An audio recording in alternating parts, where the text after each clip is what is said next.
This is the final session of the day, and as I invite my panelists, this is a very informal panel discussion coming up. Thus, I'd like to now invite on stage our moderator for this session. The session is on sustainability, quality, and new applications. Mr. Valentin Atchaoue is from Technoserve, and he would be moderating this session for us. Let's make some noise for Mr. Valentino. And giving him able company on the stage would be Mr. André von den Beld, Export Trading Group, ETG, talking to us about sustainability in Cashew. Earlier in the day, we were already talking about carbon credits, and there are certain developments which are unavoidable. Time to equip ourselves more with it. Next up, inviting on stage the Vice President, Olam Food Ingredient, Mr. Gaurav Patil, and he would be deliberating on cashew as ingredient in food, trends and opportunities. Our next panelist would be Mr. Joseph Bou Samra, the Managing Director and Founder of Global Management Consulting Services, and Mr. Joseph would be talking to us about FSMA compliance requirements for cashew processors. Also inviting on stage from Farm Angel, Mr. Vivek Sharma, and the General Manager, Foods Company SA, Mr. Sanogo Tahirou. Let's make some noise for each one of these gentlemen. And the moderator this evening is a cashew master trainer and cashew value chain specialist with over a decade of experience in sectors across West Africa, with extensive work experience in the industry through African Cashew Initiative. Ladies and gentlemen, please put your hands up for the moderator, Mr. Valentin. Good evening, everyone. Good evening, gentlemen, please.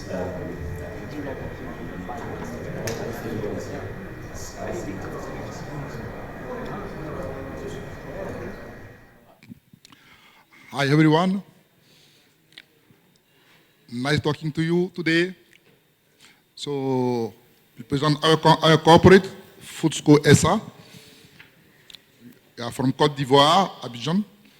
We have two facilities.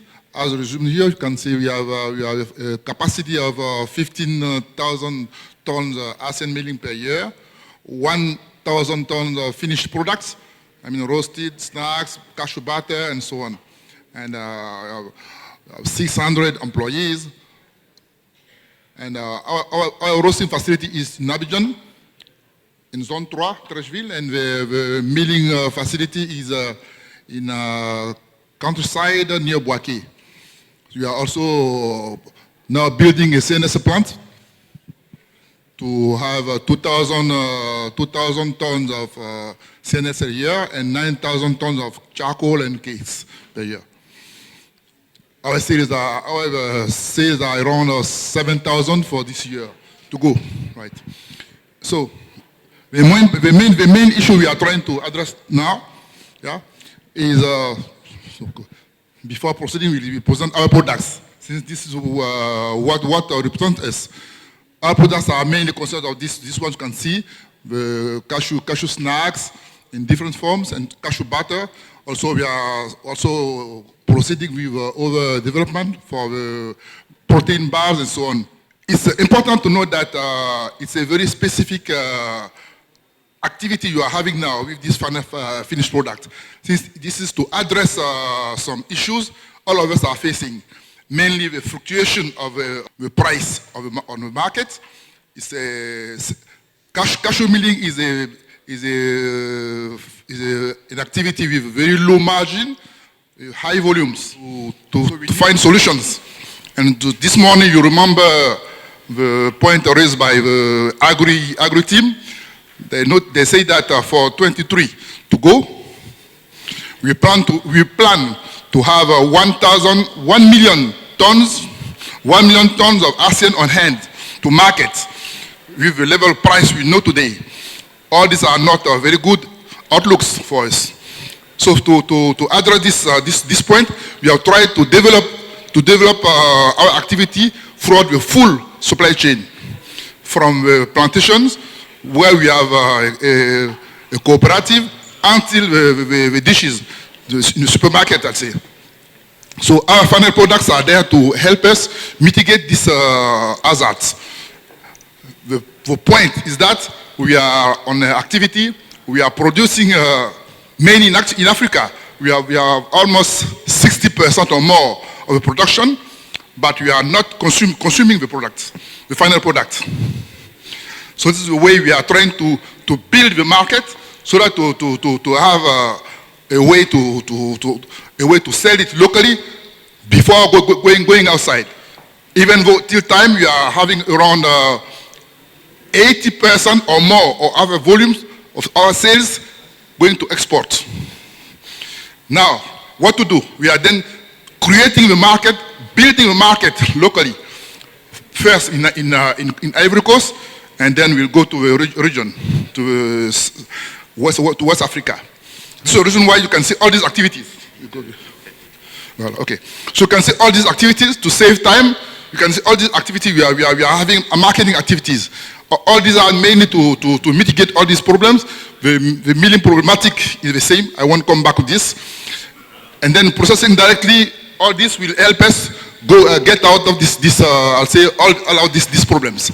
So our strategy is to increase the average selling price by marketing fully finished, ready-to-eat products mainly. So let's go on the other one. Okay.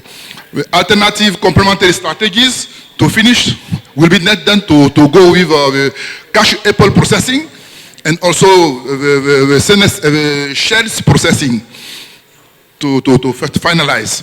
Okay, nice. Okay. So this is what we want to share with you today, and ask you to join us for this partnership because we need certainly your contribution, your support, because we are all together. All together we'll win because we are not only producing. We are there to work for sustainability, for the global sustainability as well as local sustainability of the company. Right. Thanks for your listening. Thank you so much, Mr. Sanogo.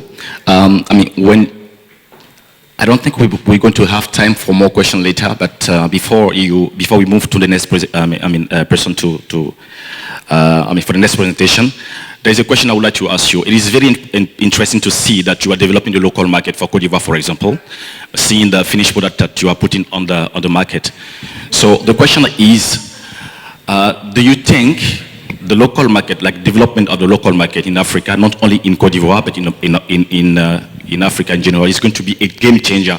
Because for now we see what India has done, and India is able to have a tremendous market, okay, a local market, and is not competing again, with in other markets. So do you think that developing local market in Africa or in Côte d'Ivoire is going to be a game changer later?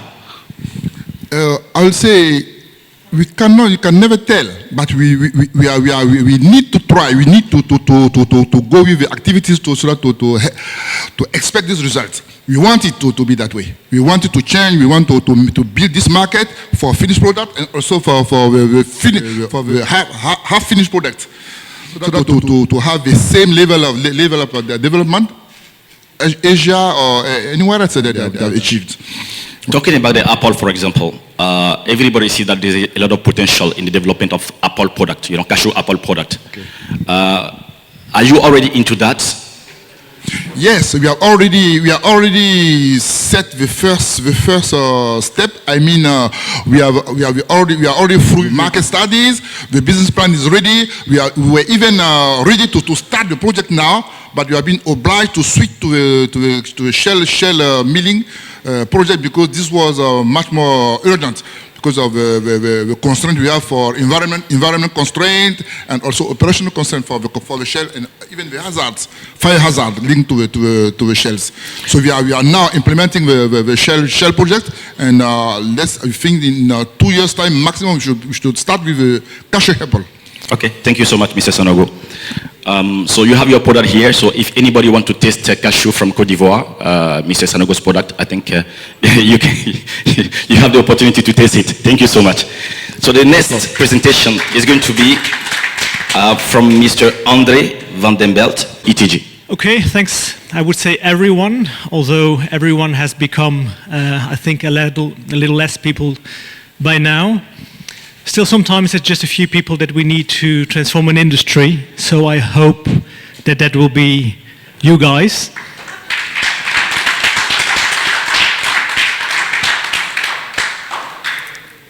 Okay, so the good news is I just have 5 slides with more pictures than text, so that's easier for you. Bad news is that the title sheet is not one of them, so it's 5 + 1. Anyway, I think we've been hearing a lot about sustainability today, and I just, with this presentation, want to put a couple of things in perspective, talk about some of the difficulties that we see in the cashew market compared also to other industries like cocoa, coffee, palm oil, cotton, where we've seen sustainability picking up way more quickly and also contributing to businesses and even to better margins of private sector. So why not today in cashew? Why not yet? Where do we see opportunities, and when do we think these opportunities will come? So let us start here. This is just a quick image of how we see today that sustainable transformations are happening in the different commodity markets. So from left to right, you will see the commodities that are doing a substantial transformation already, percentage-wise. So we clearly see that cocoa is leading there with more than half of the market already transformed to sustainable produce. When we mention sustainable produce here, we're not talking about quality. So we're not talking about BRC or ISO standards. It is programs at producer level with farmers, meaning a focus on better farming practices, climate smart practices, increasing incomes, premiums to farmers, and that is more and more being valued in the destination countries. So cocoa is doing pretty well, at least in terms of share of total industry. Palm oil, coffee, cotton, cashew, less than 10% of today's market, we expect is enrolled in some kind of a sustainability program with farmers on board. So why so low, and why also not taking along with the other commodities where premium prices are being paid? So if we take, for instance, coffee and cocoa, there are prices of up to 10% of the market value being paid in these industries for better farming practices. We see even companies able to build dedicated supply chains with the eventual consumer markets that allow them to double or triple their margin and stabilize supply chains. So with so much potential in cashew, with such a volatile market, why are we not seeing that here? So this is, I think, an image where we just came with some estimations. I think this morning we already agreed, all of us, that numbers in cashew are sometimes questionable, can change. So this is what we today, with the latest figures, have somehow as an impression of what we see. But what is interesting here is that, let's say, half of the market has potential towards consumer markets where more and more we see a demand for sustainability. So it's not like some other products where majority is only in low-income countries or destinations only there. We see in Europe and the US where other commodities are receiving premium prices, and we see legislation developing, that there is this opportunity for cashew as well. So why not yet? We have a couple of reasons for that. First of all, what we see is that it is quite a different let's say a different consumer market. Coffee and chocolate is much more focused on the bigger food brands, so then it's easier also for the off-takers to pay straight away for a produce. Where cashew is much more segregated, or let's say scattered, and more with retail, where retail is taking less a position role compared to the food brands today. That said, Also, the storytelling is something we heard this morning. There's a lot of confusion around sustainability. What can we offer to retail today? If we talk to retail in Germany, who is definitely interested in sustainability, we don't really know how to explain what we do. There's no standard, there's no standardized process, where in some other commodities it's clear. Palm oil has the round table. The round table. We have cocoa with Rainforest Alliance. The World Cocoa Foundation has set up certain standards. That is something that we don't see in Cashew today. So that's something we have to work on. Third, maybe even the most important, is pricing. If we see the poor production of cashew and also the fact that we lose a lot of weight of cashew with processing, eventually the total pricing of implementing a sustainability program comes up to 5 times the price if we would have a coffee or a cocoa system. So that means that a client in cashew has to pay 5 times more, whereas the value of cashew on itself internationally is already much lower compared to these commodities like coffee and cocoa. So how are we going to convince these guys to pay up such a substantial amount of the market price? Fourth, and that is very much related to the previous one, is the legislation. So we see that in certain markets there's a strong legislation going on. We see EU coming up with zero deforestation legislations. Coffee, cocoa, soya, all of them are being affected. Palm oil and rubber as well. But so far cashew has not received that attention by the policymakers either. Maybe a lot in producer countries, as we've seen this morning, but not in destination countries. So that is also somewhere where we have to push to change things to have the market in our favor. So then the opportunities. Well, there is indeed a bit of a reduced demand in the last 1 to 2 years, but generally demand is going up. And especially for Europe and the US, that can eventually, when combined with legislation, suddenly increase the... Reminder, today we have less than 10% of cashew being involved in sustainability programs, whereas the consumer share in these countries is about, let's say, 50 to potentially in the future 60%. So we already have a gap of, let's say, 500,000, to 40% to 500,000 tons that can easily be transformed to sustainable programs if these markets come up.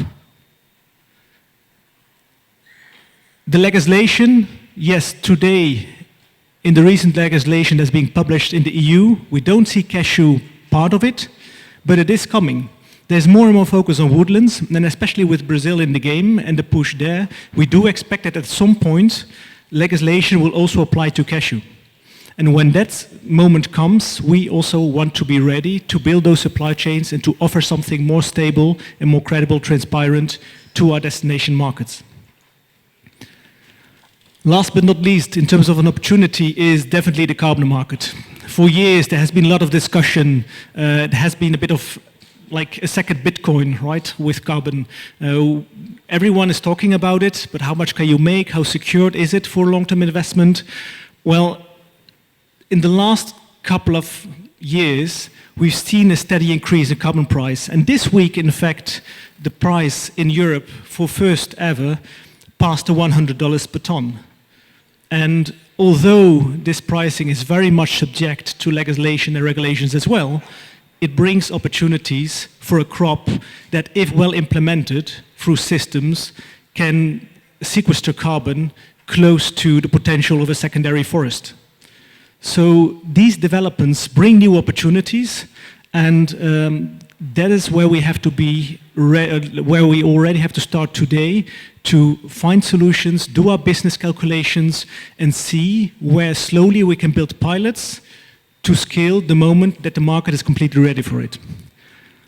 Here we also see, of course, the difference between Asia transport and Africa. With more and more companies committing to be carbon neutral, the transport through Asia is also getting more pressure. We see some first retail now committing to not import any products anymore through flights, for instance, only shipments. That same is very likely to happen also in terms of total footprint when it comes to transport a shipment. companies will look into their supply chains and be willing to pay more, pay up for supply chains that are more carbon efficient. That eventually also comes to the processing, because yes, everyone is always saying that the transport through Asia is heavier in terms of carbon footprint, but at the same time, the higher capacity of processing facilities in Asia is also eventually resulting in a lower footprint if these machines, systems are more efficient than lower production or lower processing in West Africa. So these are calculations and systems that we have to take into account to prepare certain calculations and reporting to destination markets. So last sheet, what are we doing to push for this? So first of all, for us, what is important is pushing the legislation in Europe. So the moment that cashew is included also in legislation for a sustainable market in Europe, then suddenly we have, let's say, well, even if we would exclude the US, we would suddenly come to up to 1 million tons of cashew that will eventually be onboarded in sustainable standards. For that, also the sustainable standards should be there.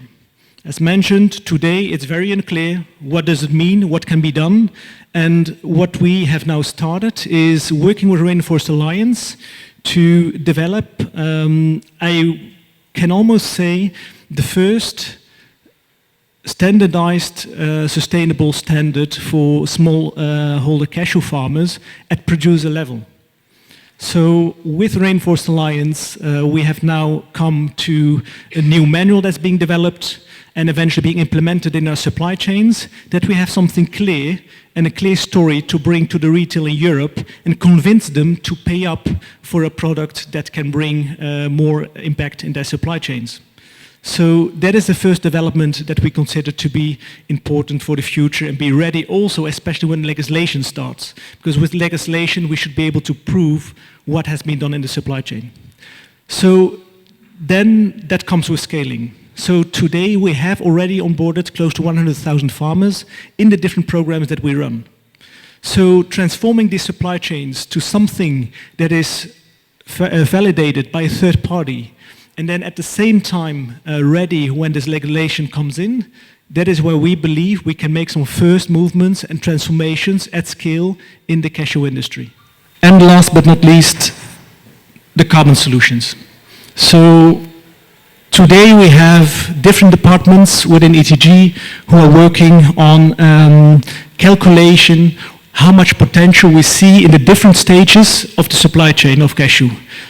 Farm level, above ground carbon through agroforestry, below ground in the cashew systems through green fertilizers, for instance. We look into the transport, what options we have in the processing facilities, and eventually how can we make sure that that entire supply chain can be linked both to companies who want to reduce their footprint as well as companies that are just willing to pay for carbon credits. So we are proud to say that in the next 6 months, we expect the first carbon project with cashew to be online as well. And that will be an important learning curve for us to see how scalable it is and how we can be ready for eventually, hopefully, a greener future in cashew. Thank you so much. Thank you so much. Thank you so much. One question for you, sir. I know ETG is working on some certification, organic certification program in Benin, for example. The question is, what is the future of organic certification? What is the future like in terms of organic, for the market side and all this? Because do you think it is still something, a strategy that an African processor can use to remain competitive in the market? Yeah. It's a very interesting question because organic today has very strong advantages that for consumers it is one of those products where there's easier to find a higher willingness to pay. So generally the organic premiums in the market are even higher than certain sustainability premiums being paid, like for Rainforest Alliance or Fair Trade. But at the same time it also comes with more risk because there is a risk of contamination. There is eventually let's say, a smaller market for it compared to sustainable standards. So I would say it depends on the opportunity that you have for a certain country. If a country is branding itself well, like today Uganda is doing in cocoa, or a Dominican Republic is doing with organic cocoa, then you can convince an entire industry to buy a better price for a whole country and bring skill. If we see that there's a huge mix and a high risk of contamination, then it becomes more difficult. And I think that is then eventually leading to the conclusion that the legislation at a national level is most important in guiding how high the potential for organic is. But definitely today, if it comes to higher price, I would say organic is a potential solution, and yes, we also have indeed our programs in Benin going for organic certification. Thank you so much, sir. Next presentation. This is going to be talking about new application for cashew. It's going to be from Mr. Gaurav Patil from Olam Food Ingredient. Thank you. This one, thank you. Hi. Thank you for your patience to wait for the session, the last session of the day. I would finish it quickly, I promise, in next 5 to 10 minutes. So today we are going to speak about ingredients, especially nut ingredients, and then in that how cashew as an ingredient is picking up, how we are seeing the trends and opportunities which can really help the cashew sector and the cashew businesses across the globe to participate in applications and then get better premiums for processors, and at the same time add or more value in terms of the vegan market. So if you see today, the plant-based product market, especially in the beverages and ice cream and dessert segment, it is close to $4.3 billion. But if we see total plant-based market globally is $11 billion, and it is going to increase 3x in next 10 years. So we're expecting, let's say by 2030, it should be $33 billion. I have highlighted this specifically $4 billion, which is related to beverages and desserts, mainly because that's the area where the nut ingredients are used, and that is where the most applications we see on a day-to-day basis. If you see the growth segments, a lot of interesting segments are there. And I would like to highlight on the flexitarian. So flexitarian is basically someone who is a vegetarian, non-vegetarian, vegan, non-vegan, everything. So they are ready to switch, and which is why they are also impacting how you track the demands and how you see the trends and opportunities in various segments. So the segment which is interesting and which is developing is open to reducing, which means someone who is non-vegan, non-vegetarian, but they are open and they are trying to move into that segment which is going to contribute a larger growth in vegan, vegetarian, and hence more dependency on the plant-based market. This next slide basically speaks about this study was done in 2019, so it's a little bit older data, but it shows for 6 years how the nut ingredient market was contributing in the food and beverages launches. So if you see, close to 6% annual CAGR was there in terms of growth for nut ingredients to be used in the food and beverages launches. And we continue to see the same growth after the post-COVID era, which is basically 2021, 2022. In the next slide, it is interesting to see where the applications are done. So all the nut ingredients, tree nut ingredients and non-tree nut also, are being used mainly into cereals and confectionery items. We can see the bubble size. If you see confectionery, cereals and snacks, they are contributing the major part, and the maximum penetration is in cereals and confectionery.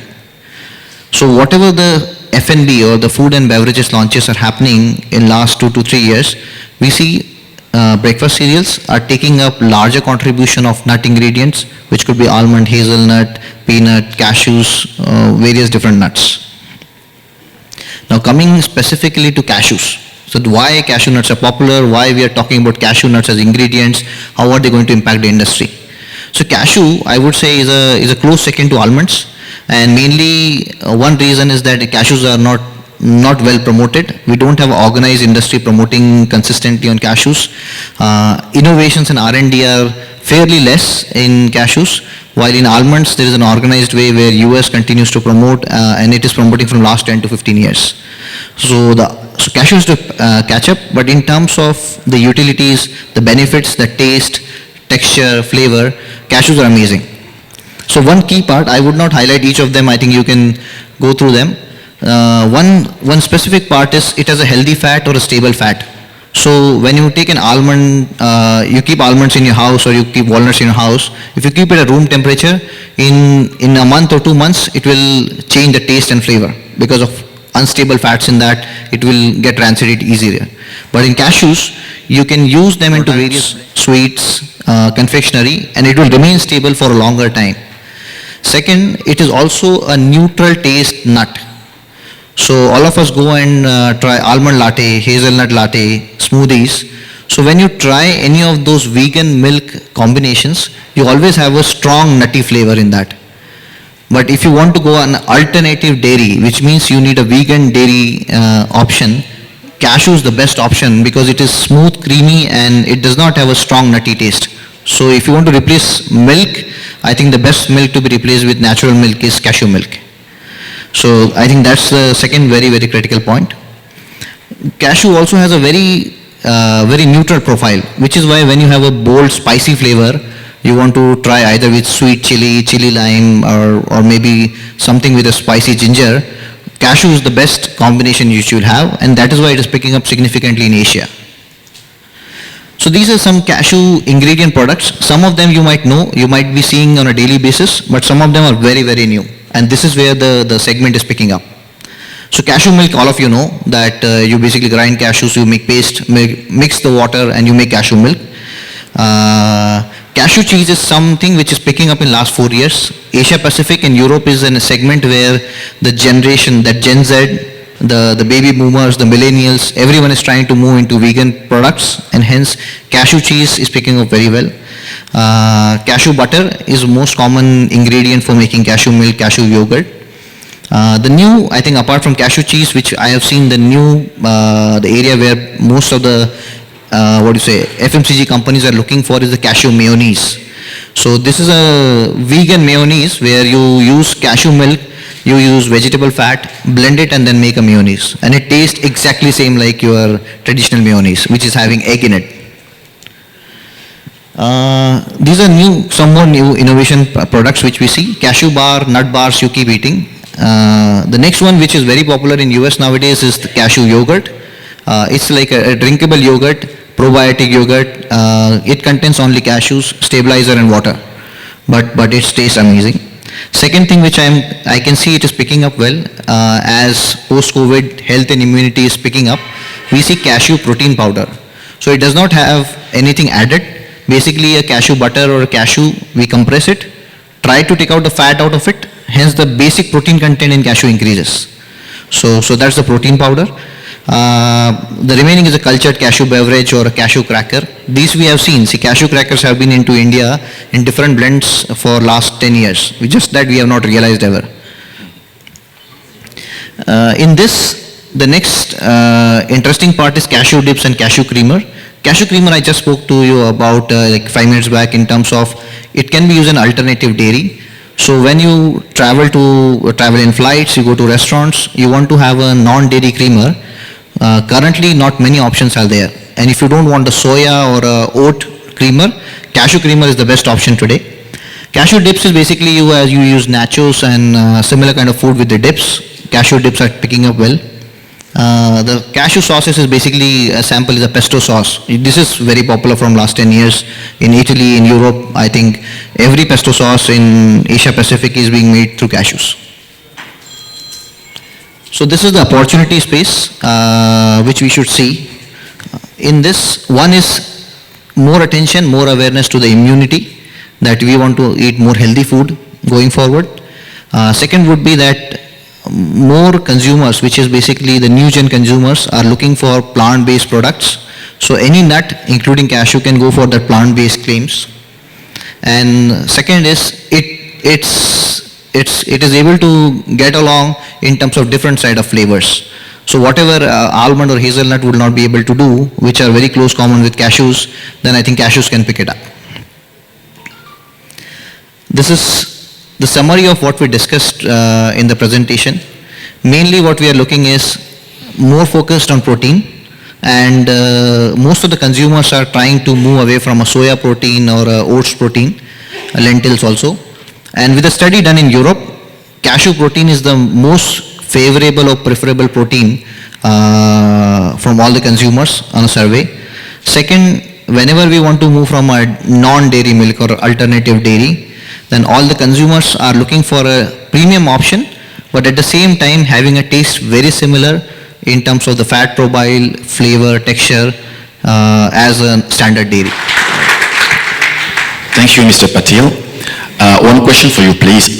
We see a lot of investment in research and development when we talk about almond, for example, from Almond Board of California in the US. We don't see that much in cashew. Do you think this may come one day? And if yes, who is supposed to invest into that? So this is an interesting fact about this Almonds Board of California. So see, 85% of the crop is in US. So they have been always, integrated community, cooperatives and all. They have been investing into promotions and R&D from 25 years. So they are well ahead of that, and I can see many examples. I will give a very interesting example that if you go to Korea, so when the babies are born, from that time onwards, the parents start feeding almonds to them, same like India, that if you eat almonds you get fair, if you eat almonds you get smart. And how do they do is, the Korean stars, the actresses go to almond orchards in US, take hand in hand and sing songs there. So they have been doing it for 15 years. If you see in India, when I was a kid, I think my mother used to feed me almond because they thought that if I eat many almonds every day, I am going to become much smarter. No one ever fed me cashews to become smarter.